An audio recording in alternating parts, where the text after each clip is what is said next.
Hi everyone, welcome back. I'm Michael Sandler, your host on Inspire Nation.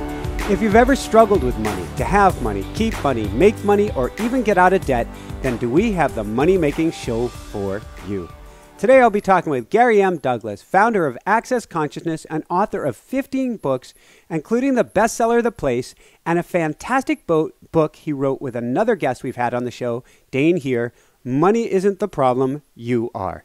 Today we'll talk about the truth about money and about our problems with money, what it's all about and how to flip it on its head and how much we're truly willing to receive. That plus we'll talk about dining on fine china, tithing to the church of you, and why one stick of gum too many may have driven Dain Heer insane. Gotcha. Good call. So welcome to the show, Gary. Thank you. Thanks for having me, Michael. Are you ready to shine? And you are shining. You always make me shine when you make me smile and laugh. And it's like that to me is, the greatest gift that we have in life is the ability to have laughter. Woohoo! It's the one that most of us don't use. It's true. And wouldn't the world be a different place if we took it a little less seriously? Exactly. So before we dive right into things, I've got to ask, do you have a 57 Thunderbird? Not anymore. I used to. What happened to her? I actually got married, got my wife pregnant, and needed to sell her in order to get a truck so I could do a business. And this is sell the car, not the wife. Yeah, I sold the car. Should have sold the wife. That would have been a better choice. Oh, no. All right. So since it's a talk on money, this is a perfect segue. Have you always had a great relationship with money? No, I had a shitty relationship with money. When I was a kid, my mother used to say to everybody, Gary will never have money. He always gives it away to all of his friends or shares it with them. So I thought that sharing money and giving money away and being kind to your friends was a total wrongness. But it was the thing that brought me the most joy. So I didn't, it's like I didn't get the memo that said, well, you can have lots of money and do those things too. I thought you had an either-or situation. You could either have money or you could, or you could share with your friends. That's the only choices you had. And I had to learn that you can have it all. So when you had, if I understand right, a thriving real estate business in Santa Barbara for a while that then went belly up. Yeah, the 1980s was not a good time, for real estate, and I lost everything. I filed bankruptcy. I did every form of bankruptcy known to mankind, I think. And it's like each was trying to get out of a different problem because there were constantly these problems that were occurring with, it's like I had too much money in this place, so I couldn't do this kind, and I had not enough money in this place, so I couldn't do this kind. So I had to, adjust constantly to what the laws were to try and figure out what to do with money. And then I was reading in one of your other books, at a point you were struggling so much that you went to a yard sale, and there was a garage sale, a doorknob for $4, and it might as well have been $1 million. Yeah, and it's like, and it was marked 14 karat gold, and I didn't have $4. And my wife at the time had bounced so many checks, I was afraid to bounce another check. But I didn't consider the fact that, this was about 3 pounds of gold. And even at that time, that had to have been worth at least, had to be worth at least $600, because it was, it was like gold wasn't that high. And, so it was, it's like, it was one of those places where I had to go between my integrity and what was pragmatically going to create the most in my life. And I chose my integrity over money. And I thought that you could have integrity or you could have money, but you couldn't have both. Another one of those places where I had divided myself into different points of view. And it's like when you create that division in yourself, you create a conflict in yourself that does not allow you to choose what's going to actually create something in your life. Never considered the possibility that I could buy the thing, go sell it, and cover the check. Never entered my mind. As it has for many of the listeners listening to this right now. Yeah, we usually don't see that we have other choices. It's like the choice is I can buy this and I can have this. And that's that's the choice. If I buy it, I have to have it. I have to be wanting to have it if I buy it, not how can I use this to my advantage. Mm-hmm. And that seems, we've had a lot of very successful people on the show. One of their keys to success, it seems to be, is recognizing the difference, kind of a rich dad, poor dad asset versus a liability, something that can make you money versus something that's costing you money. Yeah, I would agree with that. For me, I looked at it from the point of view of it's like it's like I went to Debtors Anonymous. Okay, and Debtors Anonymous is, it's good if you have a lot of debt. It's good if you have this point of view that I had. And what I became aware of is that I was a self-debtor. I was the last one who would receive on the list of receiving. So I would, it's like I didn't go to a dentist for 25 years so that I could take my kids to the dentist. And it's like they got their teeth fixed, but I didn't get my teeth fixed. And I spent a lot of time making sure it's like I got used clothes, they got new clothes. It's like I was always the last on my list of who got to receive anything. And when you have yourself as the last on the list of who to receive, it's like it makes it really hard for you to create wealth. And I read Richest Man in Babylon. Mm-hmm. Oh, yeah, 10%. Yeah, and it's like, but they talked about tithing 10% to the church, 10% to this, 10% to this, 10% to this. So it was 40% of your money was going to somebody else. And it's like, I couldn't afford to put 40% of my money away. I didn't have enough to eat. Mm-hmm. So I started with putting 10% away for me, tithing, and I called it tithing to the church of me. And I still call it that because you have to look at, it's like, who's the head of your religion? You or somebody else. It's like if you're giving that 10% to a religion, you're giving it to the preacher, basically is using it to support himself. So I went, okay, I got to tithe to the church of me. So I started putting the 10% away to the church of me.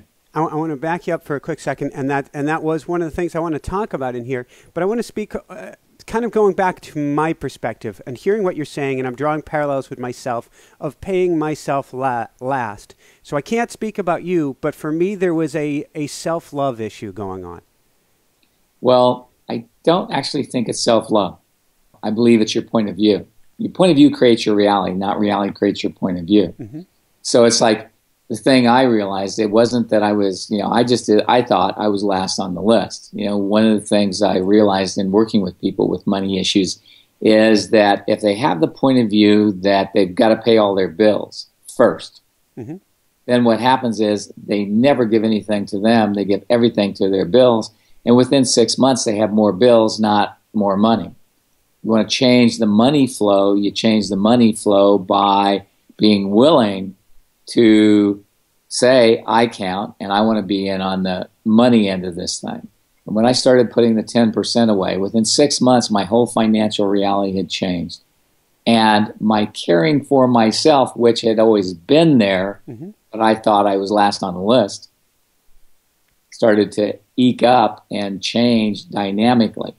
And what you call self-love became evident that I did like myself, not because when you have this place where you don't take money for you too, it's like you end up coming away from this point of view that somehow you don't deserve, you don't desire, and you don't require.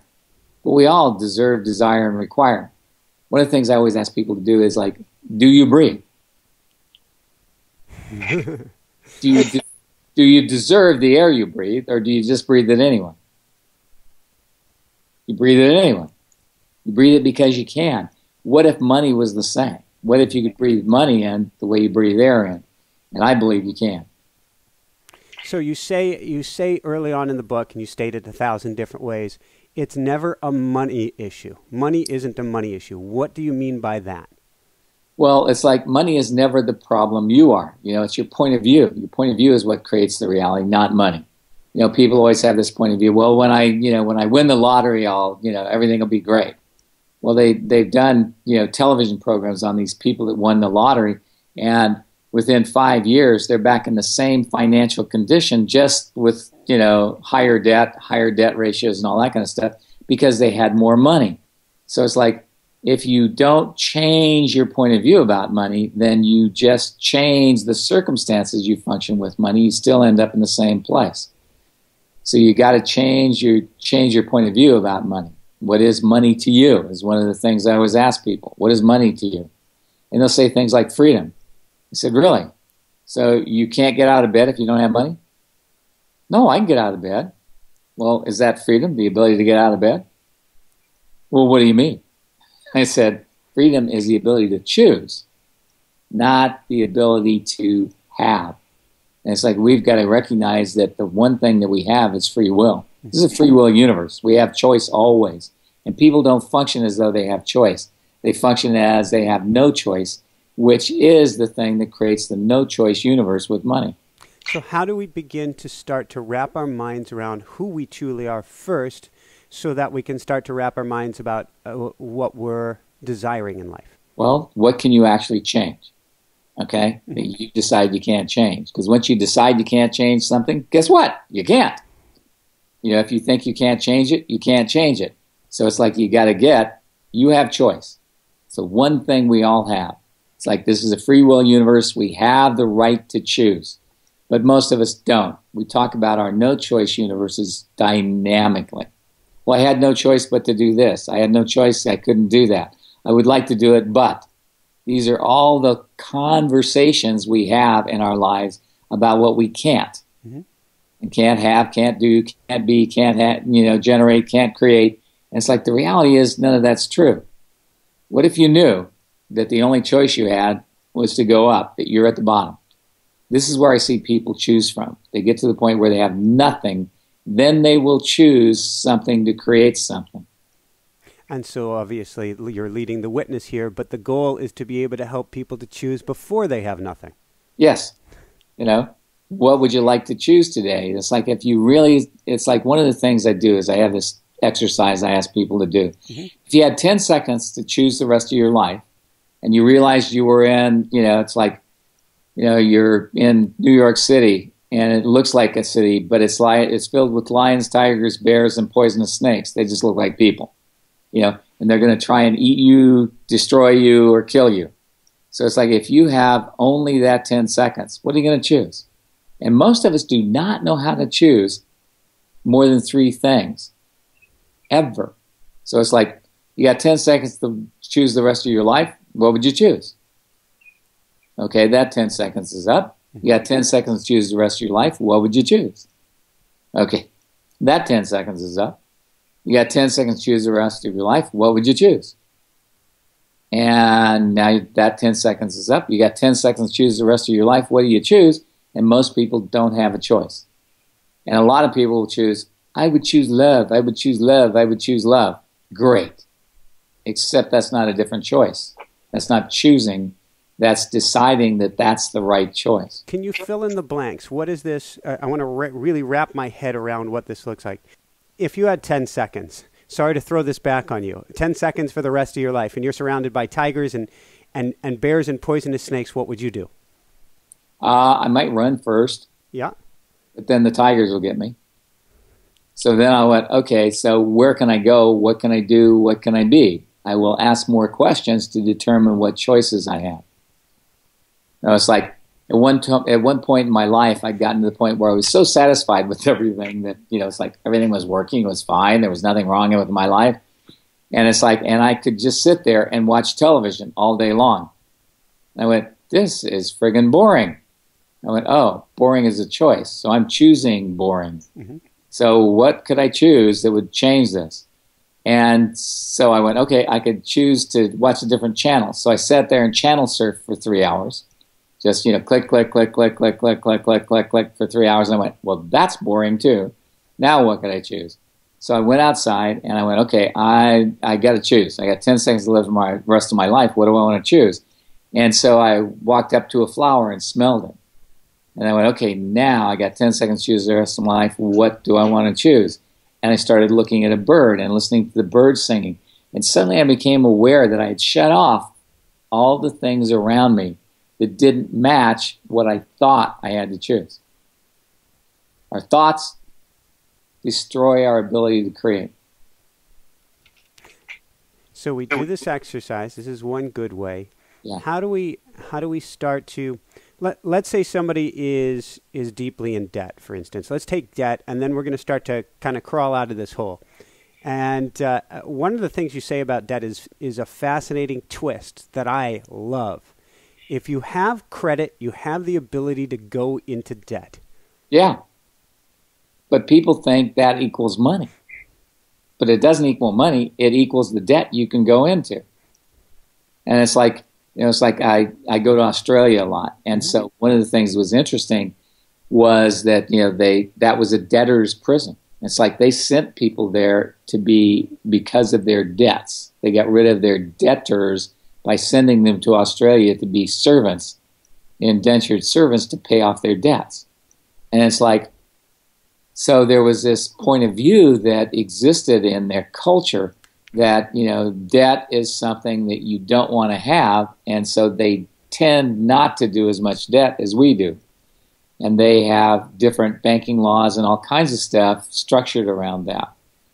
But the end result is that they look at life from a slightly different place. They look for the adventure of life, where we look for the accumulation of life. America has gotten into, what can I accumulate? I mean, it's like we have more storage units in America than any other country in the world, with all kinds of crap in them because people store all their excess stuff. They have a garage full of stuff, and then that overflows and they go to a storage unit. I was in the antique business years ago, and people would call me to one of these storage units. I have all my grandmother's stuff. It's really great stuff. I'd go in and I'd look and I'd go, well, if I bought everything in here, I'd give you $1,200 for it. They had spent more than that in storing the stuff for 5 years. Mm-hmm. They were spending over $100 per unit for storing this stuff. So they spent 5 years storing this stuff that was, that they were someday going to have a use for.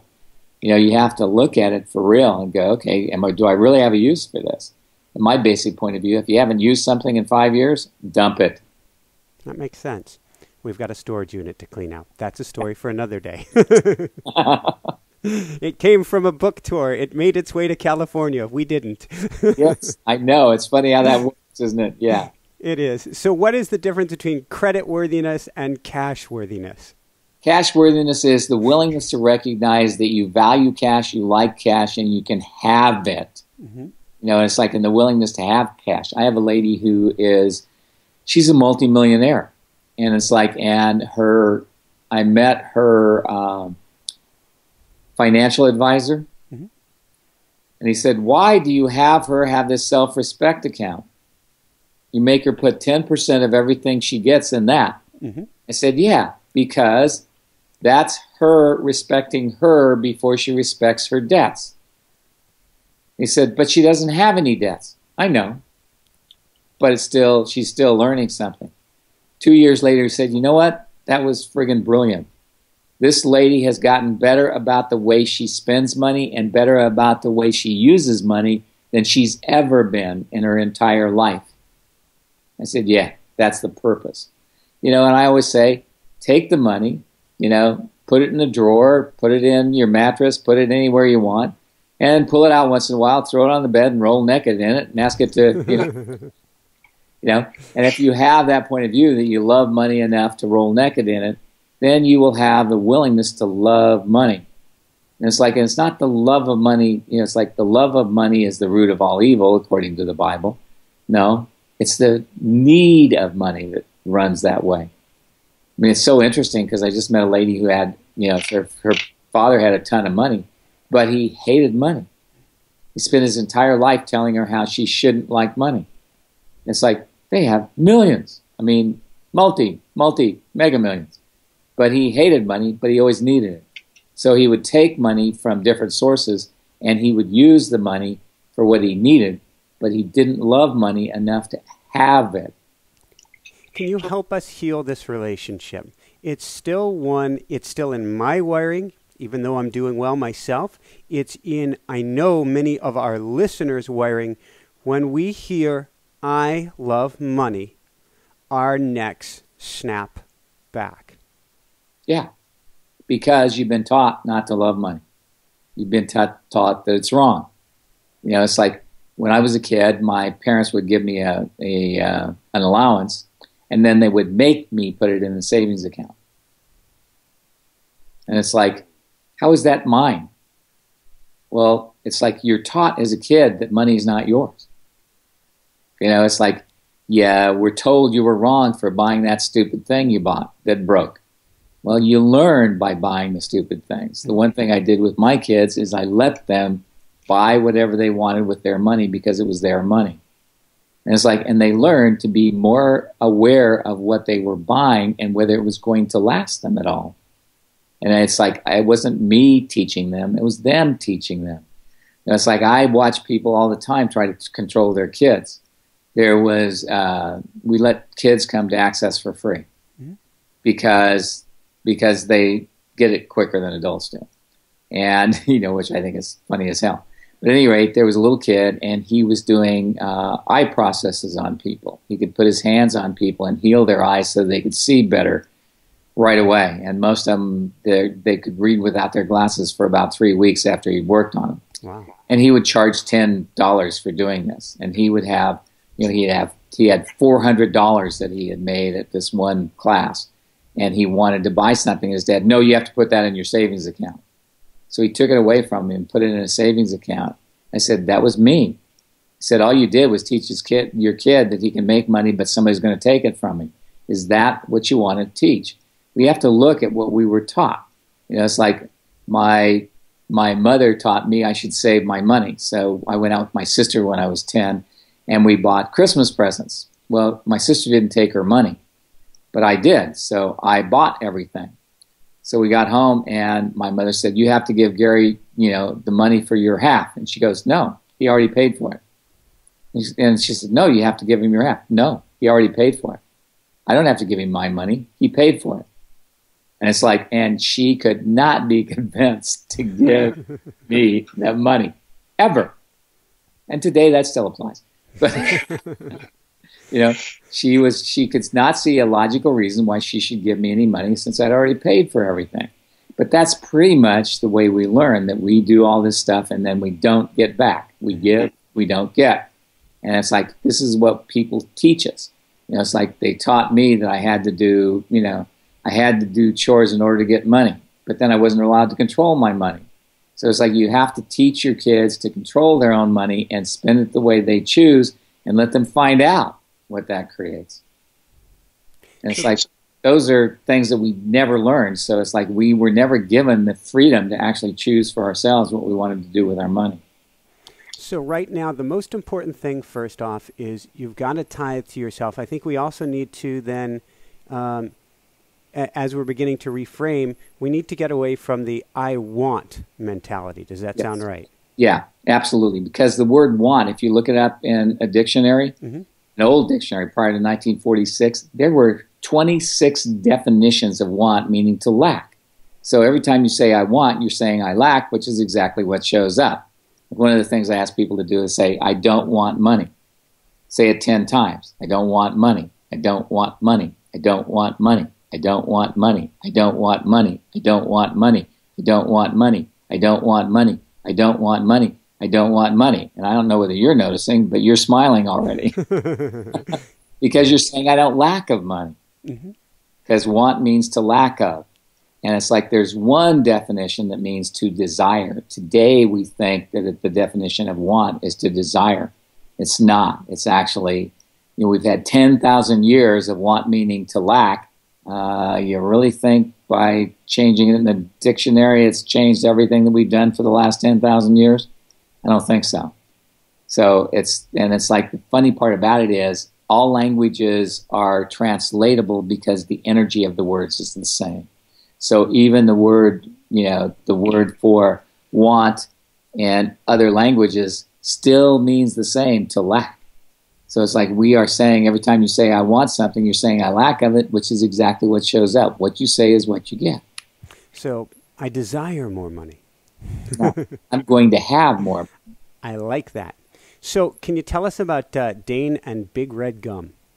Yeah. Well, the first trip that Dane took to go to an Access class, I was, it's like I like to chew gum for the sugar, okay? I don't, like chewing gum just for the sake of chewing gum has no value to me. It's like as long as the sugar is coming out, I'm good. As soon as it doesn't come out, I get rid of it. So we're on our way to this event, and Dane has no money. He's been poor for so long, all he can do is think in poverty terms.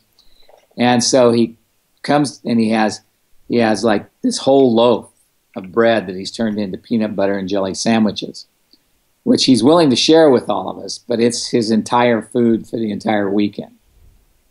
And he's got, 2 pounds of granola with him. And this is the sum total of what he's going to be able to eat because he has no money. And so I realized that. And so I started like chewing gum the way I do and spitting it out. And he goes, "How can you do that?" I go, "Do what?" It's like, "You're wasting the gum." "No, I'm not. I've gotten everything out of it I want, and I want to move on." He goes, "That's insane." I said, "Yep, that's me. I'm insane." But it's like, it's such a waste of money. It's $1.79 for this giant pack. If $1.79 satisfies my sugar needs and stuff for a 6-hour trip, I think that's okay. That's crazy. Okay, fine. So we go into a restaurant. He said, "I brought these sandwiches." I said, "I don't eat in my car. I go into restaurants." Okay, sorry. So we go into the restaurant, and I, pick up how incredibly poverty-stricken he is. And I go, okay, something's got to change here. So I order 3 times the amount of food I would ever eat. Mm-hmm. I said, "You know what? My eyes were bigger than my stomach. Would you be willing to eat any of this?" And I'd ordered everything that his body wanted. And so he ate it all, and he just scarfed it down. And that entire weekend, I would take him out to lunch, and I would do that. He was going to do, and he had done some work on me, and the man is a miracle walking with what he can do with bodies. Mm-hmm.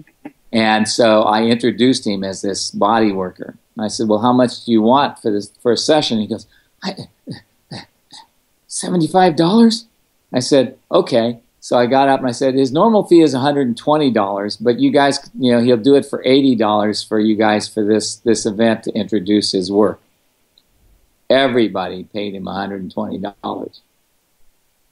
He went home with more money on that 4 days than he'd had in forever. And a full belly. Belly to boot, yeah. I never told him what I did, but eventually one day he recognized what I'd done. And he went, "Wow, thank you for your kindness." Access has a lot of fantastic questions, and this book has a lot of fantastic questions. It kind of puts things in your face. Maybe we can go over a few of those questions, such as, what would it take? What's the meaning behind this? What would it take for blank to show up? Yeah. Well, the thing is, it's like in the metaphysical community, they talk about manifest. Mm-hmm. And manifestation actually, if you look it up in an old dictionary, means how it shows up, not that it shows up. If you really want something to show up, you have to actualize it. And that's a little different, terminology, but it's also different in what the energy you're putting out. So it's like, what would it take for this to show up in my life? Okay? And it's like when you ask that question, you actually are asking the universe to give you information and awareness. And the universe desires to give us lots of information, and we just go, "No, that doesn't fit my desire. That doesn't fit what I decided." Like I had a friend who, she wanted a relationship. And this guy came to her and he brought her a dozen red roses every week. I said, "So why isn't this guy working for you?" "Because he's not doing it right." I said, "So what's right?" "If he brought me 1 red rose every week, that would prove he loved me." "He brings you 12 times as many and that doesn't prove he loves you?" "No, that's not true love." Ooh, you got a kind of fixed point of view there, lady. Perhaps you should check that out and decide whether that's what you want to live with. So she eventually dumped him and went with a guy that brought her 1 red rose, who dumped her. So it's like, we have these fixed points of view instead of seeing what's in front of us. What's in front of us? What's really there? What's really possible? And we need to be willing to look at that, not look at what we think it ought to be. So another question would be, what's right about this I'm not getting? Okay, well, this is a really important question to, bring into your, it's like, into your repertoire, because one of the things I notice is when somebody, tries to do something and it doesn't work, they go, "What's wrong with me? What's wrong with this that it's not working?" Mm-hmm. Well, it's like if you're looking for what's wrong, the only thing you can see is what's wrong. What's right about it might be a whole different thing. It's like I was in New York and I was looking for an apartment, and somebody told me about a rent control apartment that I could rent a room in. And it was, it's like, and it was going to be this great price, and I could have a place to go in New York all the time and have clothes there and all that stuff. So I thought it was going to be great. So I started trying to find the apartment. I walked by it 4 times and couldn't see the address. Uh-oh. I didn't ask what's right about this. I asked, what's wrong with me that I can't see this address? I went up, I rented the apartment. It turned out to be a disaster of magnitude. Perhaps if I had asked what's right about this I'm not getting, I would have gone, oh, this is not going to turn out the way I've decided it should. Difficulty is we make decisions rather than living from questions. If you make a decision, nothing that does not match your decision, your judgment, your computation, your conclusion can come into your awareness.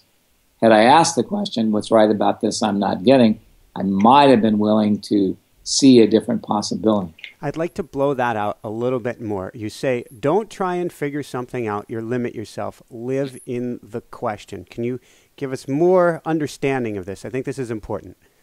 Well, it's like the thing is that if you go, oh, this is exactly what I want, mm-hmm.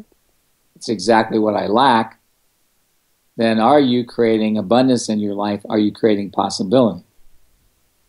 Is this everything I would like to have in my life is a different story. I see people do this all the time in relationship. Oh, this woman is perfect for me. This man is perfect for me. Okay, and 3 months later you hate them. Why? Because you had already decided they were perfect. You can't see their difficulties, the things that don't work for them. And you have to be willing to look at what doesn't work as well as what does work in any relationship, whether it's with money, whether it's with a house, whether it's with, a dog, a cat, a horse, whatever. I used to buy horses all the time, mm-hmm. and it's like, and they would always go to somebody else. And I finally went one day, what's right about this I'm not getting? I find, oh, I'm a conduit for horses to find the people they want to own. Because my point of view is we don't own anything. It's like, do you own your furniture? Does it get up and go to work for you? No. You get up and go to work to take care of it. Who owns who? So you got to look at it from the point of view of where is the ownership here? It's like your car. It doesn't go to work and take care of you. You go to work to take care of it. So we have a whole lot of things, ass backwards here because we keep thinking that this equals this, which is not necessarily so. So we have to look from a bigger picture. What's the bigger picture I could have? And if I was willing to have that, how much bigger could my life be? Well, it's one of the themes that you have is about thinking big. How do we start to really blow that out and both get a vision of what we want and be in a place of allowance? I think actually you have acceptance versus allowance. Maybe you can start there. Okay, so allowance is everything is just an interesting point of view. If you're an allowance, you're the rock in the stream, and the stream comes around you, goes around you, and you're still the rock. When you're in acceptance, you have to align and agree with somebody else's point of view, or align and agree with a point of view, or resist and react. And you get washed away in the flood of things. So it's like you don't have a sense of yourself if you are in acceptance of something. If you're in allowance of something, it's just an interesting point of view. It's not good nor bad, nor right nor wrong. It's just the point of view they have. And it's like I've had more people who come to me and said, thank God for this tool of allowance. Finally, I can have fun with my parents. It's like they judged me nonstop all the time, and I would try and defend myself, and I would try and do this, and I would try and do that, and nothing worked. I said, just be an allowance of them. I said, what if you said to your parent, thank you so much for caring so much whenever they judged you? But that's not caring. Yeah, I know that. But do they? It's like they think they're caring for you when they try to save you from yourself. So going from there, and I think we can all use that with our parents. How do we make a choice to be greater? Well, you have to look at, what do I really want to create my life as? Most of us don't. Most of us fall into our lives. We don't create our lives. And it's like, it's really sad when you see people not creating their lives. They're doing this thing. This lady I told you about that I met her financial advisor. It's like when I met her, she couldn't get out of bed in the morning because she was so depressed. She went to psychiatrists. She went to doctors. She went to everything. We went out to lunch with her, and I'm sitting there, and I'm saying, so what would you like to eat? And she goes, there's nothing here I can eat. I go, what do you mean? It's none of it's on my diet. Well, why did you choose this restaurant? Because it was close to where you were staying. What? What does that have to do with anything? I can go anywhere. And she said, she was just depressed. She couldn't get out of bed. Her nanny would take her kids to school. Her kids were depressed. Nothing in her life worked. She was miserable and unhappy, and she had no sense of self at all. None. I go, you've got millions of dollars. So obviously money is not the thing that makes you have a sense of self. What is it that's going to take? So what would you like to create as your life? And she went, what? What would you like to create your life as? Nobody's ever asked me that question. Really? So what would you like your life to be? What would you like to do with your life? What would make you happy? What? Happy? I don't know what that is. And I began to realize at that point that most people don't have any idea of what makes them happy. Mm-hmm. So it's like one of the things I start telling people to do, think of something that you could do for your body and you that would make your body feel great and make you feel great, and do that 1 hour a day. And then take one day in which you're going to treat you well. It's like judging yourself is not treating yourself well. And people have this point of view that, yes, but if I judge myself, I'll get better. No, you won't. You'll just get more of what you already have. Judgment. So it's like you got to get out of the judgment. Judgment is the killer. It's the finite thing. It's the thing that destroys possibility. Got to get out of the judgment. So you can ask the question, is this a judgment or a possibility?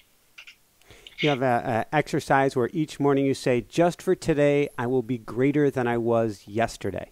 Yes. And it's like, just for today, I'm going to be greater than I was yesterday, which starts you on on the adventure of living instead of the completion of something. Most people are trying to complete something all the time. Sorry, I can't not talk with my hands. I must have Italian blood. But that's actually viral videos. One of the interviews we did recently, I think it was David Nile, a non-speaker who ended up becoming a stand-up comedian to be able to overcome his fear of speaking. Yeah. And he said that the videos that go viral, particularly TED Talks, the person has to be using their hands when they speak. That is a sign of a good speaker. Oh, good. Okay. Glad to hear that. Thank you. Makes me feel better because I'm trying to keep my hands glued to the armchair here so I don't do it. Use your hands. Yeah. But it's like this lady, it's like when I saw her, like she started to change. And she goes, just for today, what adventure am I going to have? And one of the things I recommend is people do, what grand and glorious adventure am I going to have today? And wake up asking that question. What grand and glorious, who am I today? And what grand and glorious adventure am I going to have? I had the experience when I was in my 30s of going to Europe. Mm-hmm. And I was traveling around Europe and I didn't know anybody. So I got a car, and it's like at that time you would go to American Express and they would be kids standing out in front. We'll pay for gas to such and such a place. So I'd pick up strangers, people I'd never met, and take them with me to the next place I was going that they were going. And I got to know a lot of people. But the one thing I discovered is I can invent myself every day. I didn't have to be who I was yesterday. I was no longer my parents' child. I was no longer my dog's owner. I was no longer my car's owner. I was no longer my job. It's like I could invent me totally. And it's like that joy of inventing yourself daily is the gift that we all have here, and we don't use it. You know, it's like we have free will, we have free choice. If you were going to invent yourself as somebody new today, who would you be?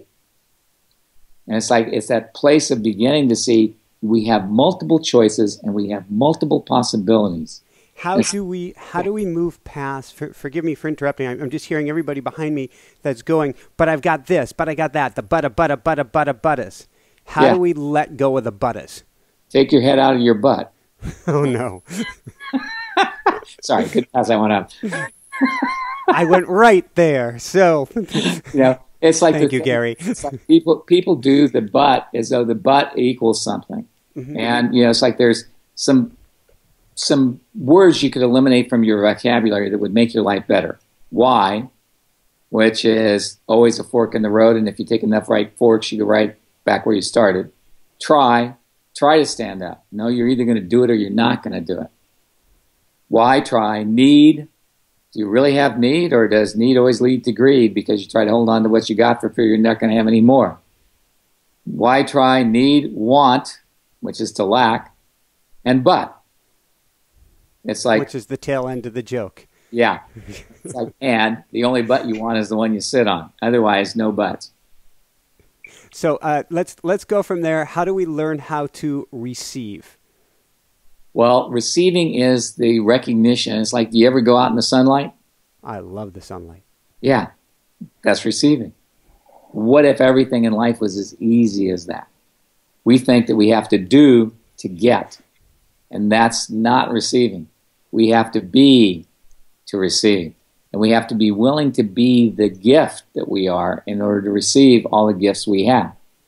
It's like, it's an amazing thing. It's like one of the things that we got to something major in Access recently, and we have a radio show, Voice America, mm-hmm. and we were on the radio show, and it's like, and we had been doing it for years, and it's like all of a sudden, this one particular day, everybody who came on thanked us for everything we've given them. I'm going, what? It's like we hadn't received thank yous like that ever. Maybe once every 3 months. But to now, everybody who gets on first starts with thanking us. And it's like, what the hell changed? Our willingness to receive. We had on a monk recently, amazing gentleman from Perth, Ajahn Brahm. And he says when somebody thanks you, instead of going, no, that's okay, and playing it small, to say, thank you, I deserve that. Yes, that's a good way to begin.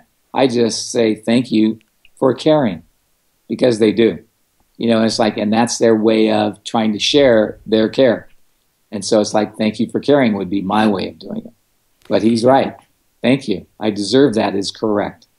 So this kind of goes along, it's kind of your whole theme of access consciousness. We won't go into the fully down the rabbit hole here, but we have humanoids and humans. Yes. Actually, okay, I've got to ask. So humanoids are what we maybe want to be. Humans are the other people going around. And you said 47% humanoids, 52% human. And you said someday you may tell us what the other 1% are. Can you disclose that today? No. So then, going from this 47% humanoid, you say humanoids, which is what we aspire to be, don't work for money. What does that mean? They work for acknowledgement. Okay, so it's like, if you're a humanoid, when you make something great, it's like, and somebody admires it, you'll give it to them at a discount, or you'll give it to them flat out, or you'll, make it easy for them to have it, but you will not say, thank you, I deserve this. I deserve that you received this. And can I have the money now, please? Because the one thing I see humanoids do is they always discount everything. They think it has no value, what they do. And it's like, and humanoids always are in judgment of themselves. Humanoids, medicines don't work on them correctly. Homeopathics don't work correctly. So I guess I'm going to need to pause you because I probably confused our whole audience out there. Can you give us a definition, humanoids versus human? Yes. Humanoids judge themselves all the time. Humans judge everybody else all the time. A human will live in the same neighborhood forever and put bars on their window to get the jailbirds out. Mm-hmm. They'll put themselves in jail to keep the jailbirds out. A humanoid will go, this neighborhood doesn't feel that good. Let's move. They'll go, something feels wrong about this car. Let's get a new one. Humanoids will have a sense of a possibility that humans will say you can't do. If you're a humanoid, people always say, stop working so fast. You're making me look bad. Those are the humans that have that point of view. A humanoid will go, if we change this, we could get a better result. A human will go, we don't do that. That's not the way we do it here. It's like they don't want ideas for new possibilities. The humanoid always has too many ideas. They can't stop ideas. They come all the time. And they're always looking for something greater. And they always know there needs to be or should be something more, even if they can't find it. They're always seeking the more in life. Because it's like they can't believe that this is enough. Satisfaction kind of doesn't occur for a humanoid. Mm-hmm. My life is great, but, I'm doing well, but. So let's move past the buts, and thank you. Let's go on to how we celebrate the abundance we already have, whatever that looks like. Well, it's like the thing is, you want to celebrate every day. You got to look at your life as a celebration. I got divorced the last time, and my wife gave me one set of china out of 4. She gave me, the old, one set of sterling silver flatware out of 4. Mm-hmm. She gave me a couple of pans and the knives that I'd gotten from my dad, and that was about it. And I walked away with that. And one room of furniture, which was my office. And that was the sum total of what I walked away with. And I felt like somehow I deserved that. And I walked away with $100,000 of debt. So I'm in there, it's like I'm in my apartment, and I have the old funky china that's all chipped and ugly, which she didn't like anyway. So it's like I had that, and I started to put it in the cabinet, and I went, wait a minute. It's like I have a service for 24. I'm in this little tiny apartment. And it's like, and the apartment I went to wasn't much bigger than my room is now.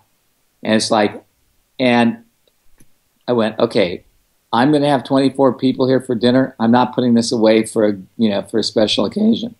I'm not going to go buy stainless steel to use every day. I'm going to use the sterling silver flatware. Now, granted, each spoon to replace it costs $360. Okay? I'm going to use it all. And I went out and found crystal glasses. I had no money, so I went to garage sales and stuff, but I found crystal glasses for 50 cents a piece at garage sales. Okay, good. Did I have a full set of 12? No, I had 5. But there's only me, so how many do I need? And so I got crystal glasses, and I got, I put out the good china, which, it's like a cereal bowl was $380 to replace it. It was really good china. And, so I started eating off of that every day, and I went, you know what? Life should be a celebration. I'm old enough. I could die tomorrow. If I died tomorrow, would I want to have, eaten off of junk and eaten junk? No, I'm going to eat the best. I'm going to have the best. I'm going to drink the best. I'm going to do the best of everything because today may be the last day of my life. If it is, I want it to be a celebration. Woohoo! Woohoo! Yeah. So from there, just a few more questions, then we'll jump into a brief wrap-up. The power of carrying cash with us. Yes. Well, it's like the thing is, it's like if you carry a sum of money with you that, you decide as a rich person would always have with them. If you carry that with you at all times, you will never feel like you're poor. Now, you don't spend it. You got to keep it. And if you carry it with you and never spend it, it's like after a while you begin to realize you have money because you're able to have that money. You don't have to get rid of it because most people get rid of it. I had this lady who called me and she says, oh my God, I went to my dad's, hospital room and he had $1,200 in the pocket of his robe. I said, yep. That's because he's willing to be rich and he's willing to have money. When you're willing to be rich and you're willing to have money, you don't have to spend it.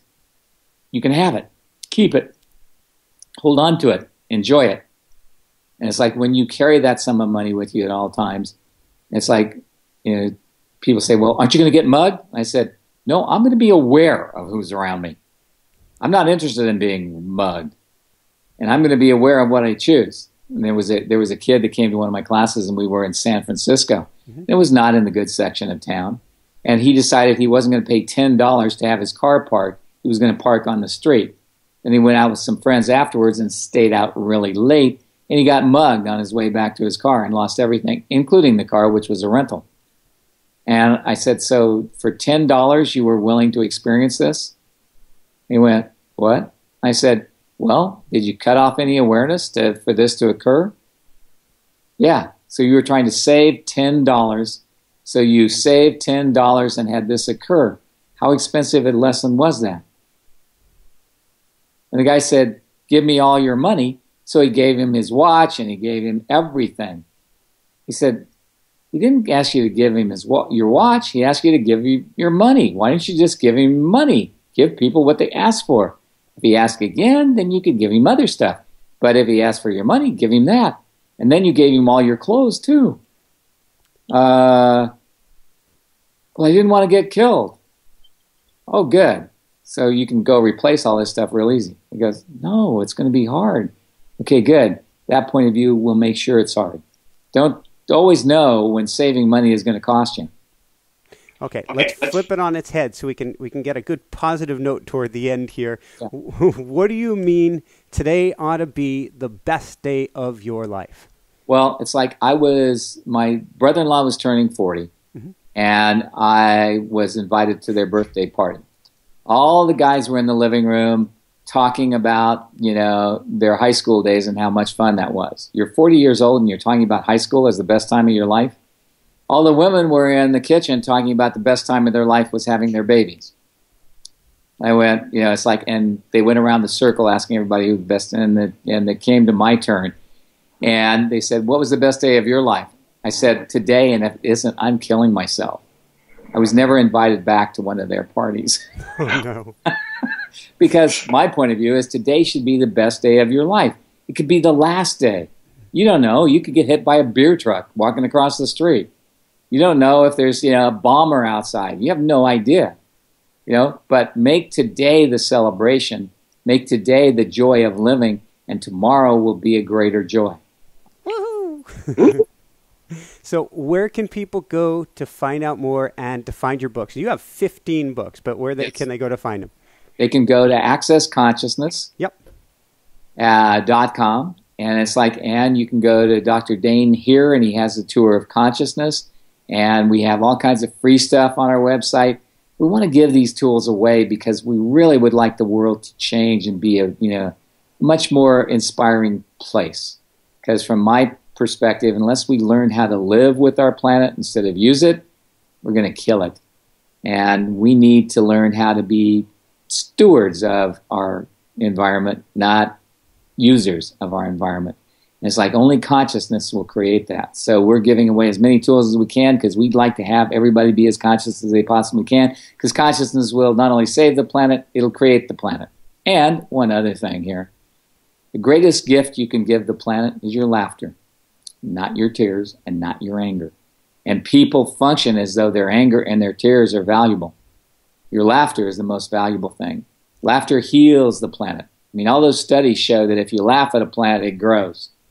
If you wail at a plant, it dies.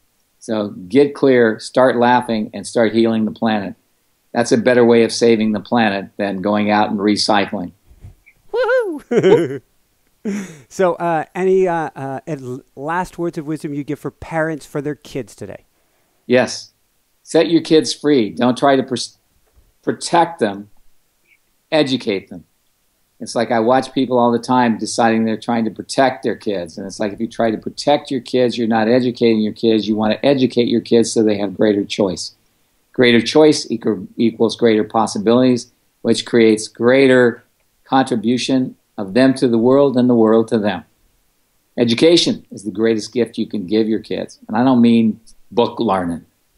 I mean educate them by letting them learn for themselves what's going to work for them. Beautiful. And any last words of wisdom for the rest of us? Yeah, money isn't the problem. You are. Your point of view is. Get rid of your point of view and allow yourself to have money. Put money in your pocket, carry it with you all the time. Take 10%, put it away, tie it to the church of you. And the last thing is recognize that money is like breathing. You can have it if you just breathe deeply. Woohoo! Well, thank you so much for being on the show, Gary. This has been a lot of fun, and hopefully people run out, get money isn't the problem, they are, although hopefully they won't be the problem anymore, and put some cash in their pocket. So, for everyone out there, this is Michael Sandler saying, be well, have fun, get money isn't the problem, you are, and do put that cash in your pocket, and shine bright. Woohoo! Woo! Thank you. This is a lot of fun. It was fun. You're great. You're a great interviewer. Thank you so much. It's a good dance. It is. You know how to dance. You know how to lead, and you know how to follow. A rare talent. Thank you. Thank you, sir. You take care. You too. Have a fantastic day. I will. You too. Bye-bye. Thanks so much for watching. If you enjoyed it, be sure to like below. Also, leave your comments. Have some real fun with it. Subscribe to our channel where you're going to get more great videos, more interviews coming up. And check out our website, inspirenationshow.com. That's where you'll find tips, blogs, information, videos you won't find anywhere else, and useful and helpful resources to really help you kickstart your life and to shine bright. Thanks so much again. Thank you for your support. Like, comment, subscribe. See the website. Thanks so much and have fun. Of course, shine bright. Woohoo!